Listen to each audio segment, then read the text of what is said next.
I need to make a news media special investigation documentary style news style video outlining the facts as we see it because we're the only ones who know what happened. Our spirit teams have been telling us what has been happening all along the way as it has happened. Joy telling us about the covenant that everyone signed to be a member of the community. Covenant seems like something a coven of witches would sit down and spell out and then coerce others into taking vows and making sacrifices, turning their professed beliefs into an organized religion officially registered and protected by the law of the land from taxation and from investigation of the testimonies of victim survivors that escape the grasp of the coven's direct control over them. They call and slander them and they become targeted individuals. Gang stalking 101. Catherine tells me about Big John being disowned, kicked out of the family and his inheritance stolen. Anthony got screwed out of what his dad left for him. His dad's brothers and sisters took what they wanted and that was it. We had readings from crossed over loved ones that wanted to tell us what is happening, and what will take place.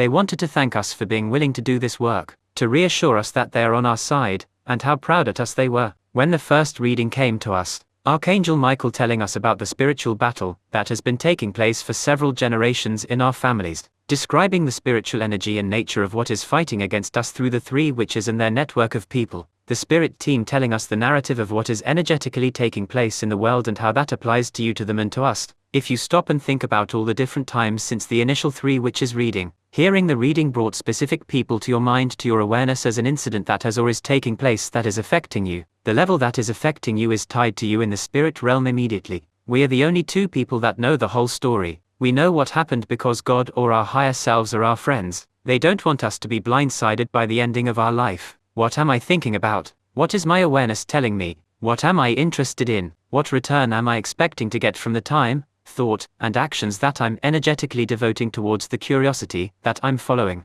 The Hall of Magic Mirrors, or the awakening of your third eye, that has always been with you, but the experiences and stories every day adding to the database of our mind's awareness, development of our intuition, and activation of the mining of our subconscious mind, and the thought trails and rabbit holes that we slip into and lose track of time and find ourselves wondering, how did I end up here? Innocently pouring all of your time and paying all of your attention to that which your third eye has led you to. What happened was what we have been told through the law of attraction. The intelligence of the universe is speaking to us through everything surrounding us. If a person were to write conversationally, the internal dialogue that is taking place with the shifting of our mindset as we follow our nudges and inclinations from moment to moment, as our inner version of ourself becomes aware and more secure and more wisdom, as our awareness shifts and increases and adjusting as we grow into the sovereign that he wrote, emerging with the true inheritance that was given to you at birth and can never be taken from you because it's alive inside of you and is you across the span of many lifetimes. You've overcome and understand who you are on level that you're protected, have changed the world through who you are, and will be living the life of a divine being.